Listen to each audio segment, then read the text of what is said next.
Hello everyone, my name is Ayrton from Lootville TCG, and today we are taking a step into the Bavsargra zone. Well, by that I mean it's the JP deck profile. You would have seen this deck profile for the video that we recorded in Osaka, Chris and myself, Mr. Different of the Fight. It was a great video, if I do say so myself, so you go give it a watch. But here's the deck profile I said I'd do in the video. I have been a bit lazy, so yeah. First going over is we have the Bavsargra ride line going from 0 to 3. Nothing really special here. If you know what Bavsargra does, you know that you need the ride line. When the grade 1 rides over the grade 0, Soul Blast it out, search out a sword or a shield.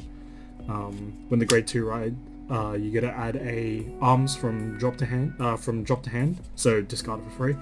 Bavsargra, once per turn when you arm her, you soul charge 1 and then you call a grade 1 or less from drop to your reart circles, and if she's double armed, you can soul blast 2, retire your opponent's front row, and she gets a crit. Been playing this quite a bit recently. Played it in Osaka, I played it in Utsunomiya, where I actually came first place in a tournament, I think it's like a week or so ago. Yes, a week or so ago. But anyway, so to start off, we have 3 copies of Persona Ride. Have one in the red deck, another 3 there. Pretty self-explanatory. Persona Ride, very important in this deck.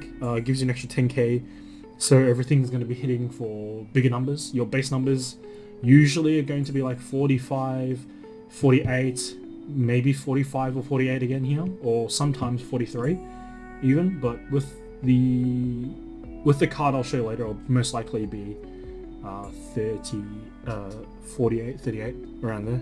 Then when Persona Ride is going to be 50k front row, and Bab's threatening with a crit. Next is your arms cards. So you have Spear. When placed, play with Counterblast 1, draw a card, and you may play another arms this turn.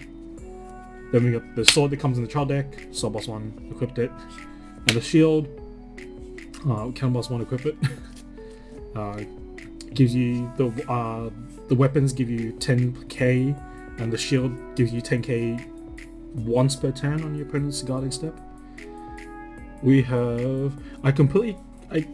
so fun fact about this card is I never actually looked up its name. I just know it as the Festive Collection Grade 2.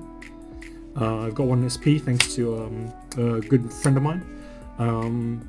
Very important card. If you have, I believe it is, if you have the right arm, it gets plus 10k. Left arm, you can counterblast 1 and call a grade 1 or less from drop. So kind of just another kind of like a pseudo copy of Bav's skill. Very nice. We run for Travis, my boy.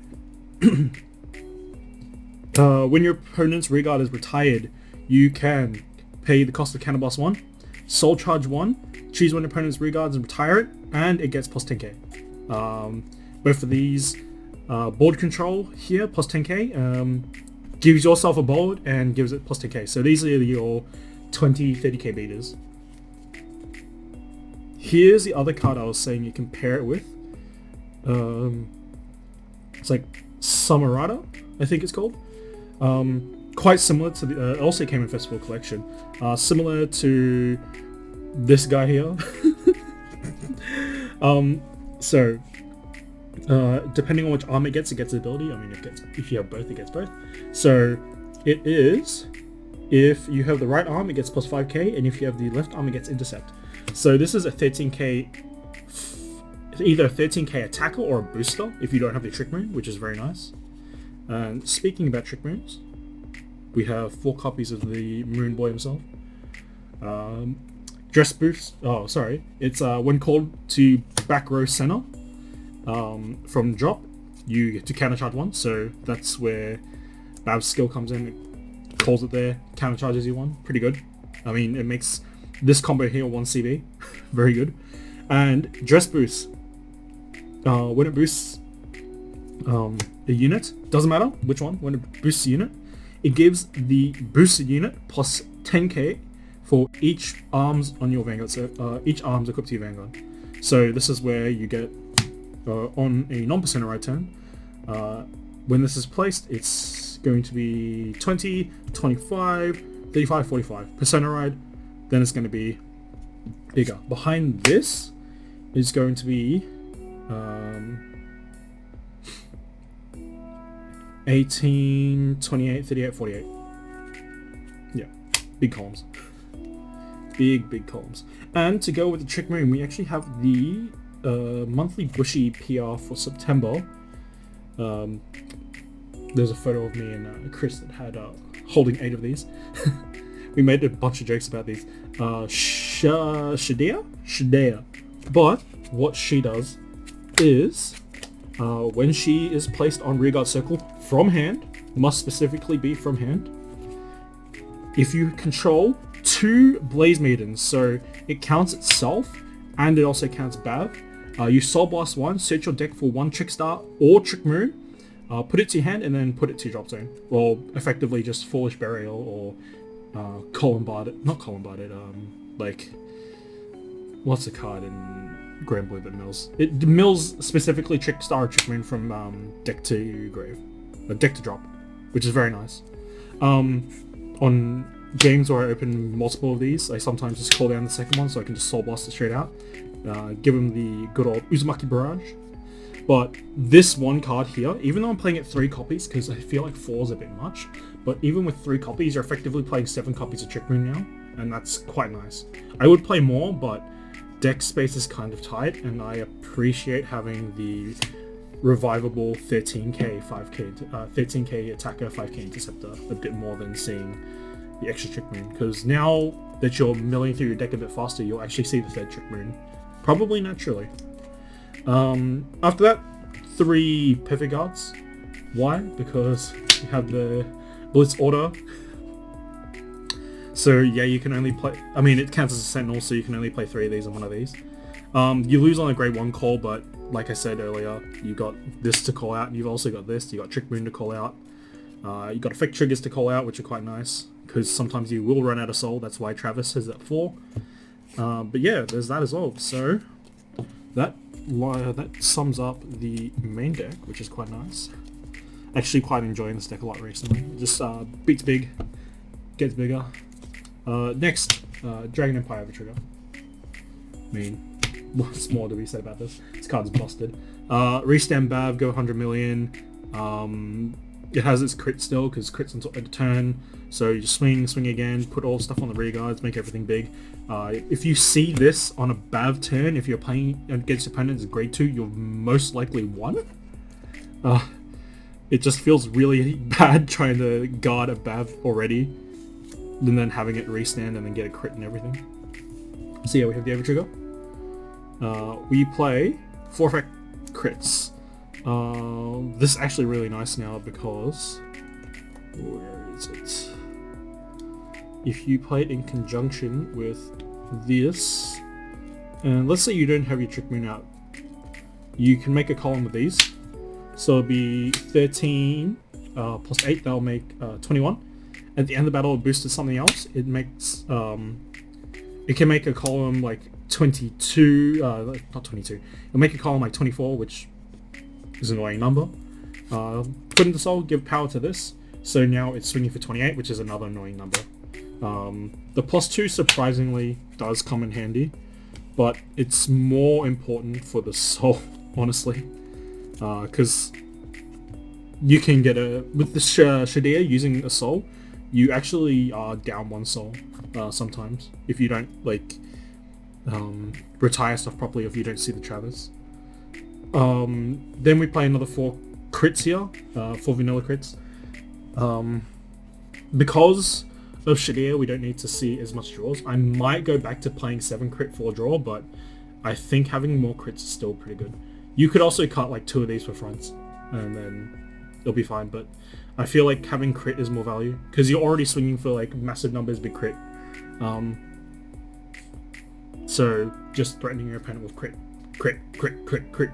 for days. Scary. Got draws, 3 draws. Like I said, you can see your pieces a lot easier now. I do have games where I don't draw Spear, but because of the extra 5k on these triggers here, you can usually survive. I play 3 vanilla heals and 1 effect heal.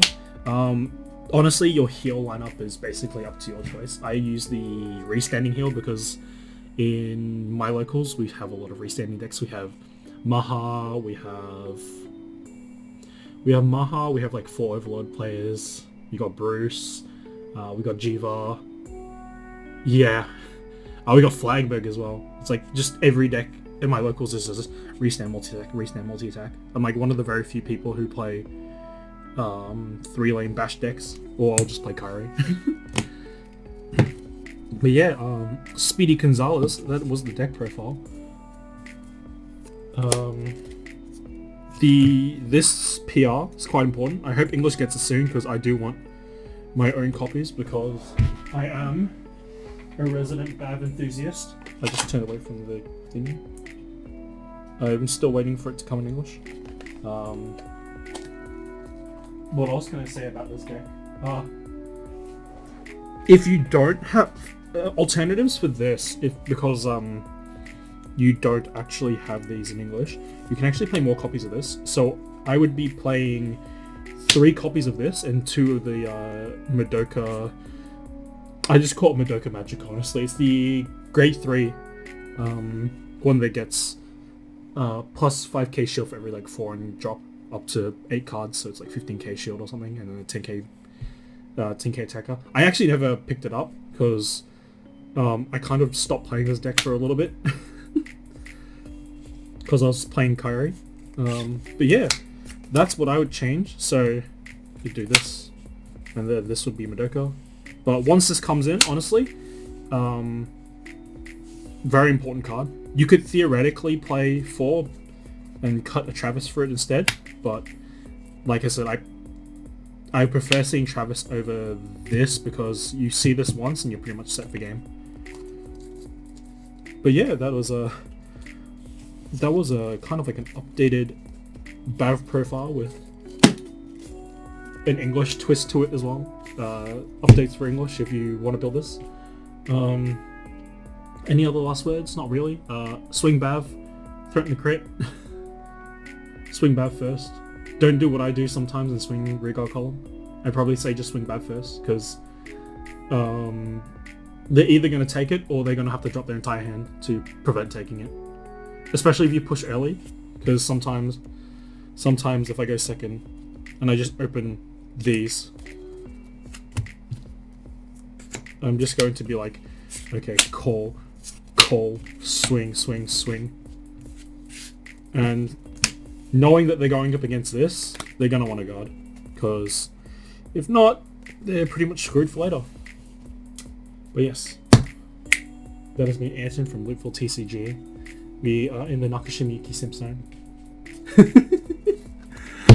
Like, subscribe. I hope you enjoyed this. Comment below if you have any questions. I will try and answer them as fast as possible. And besides that, enjoy the rest of your day. Peace.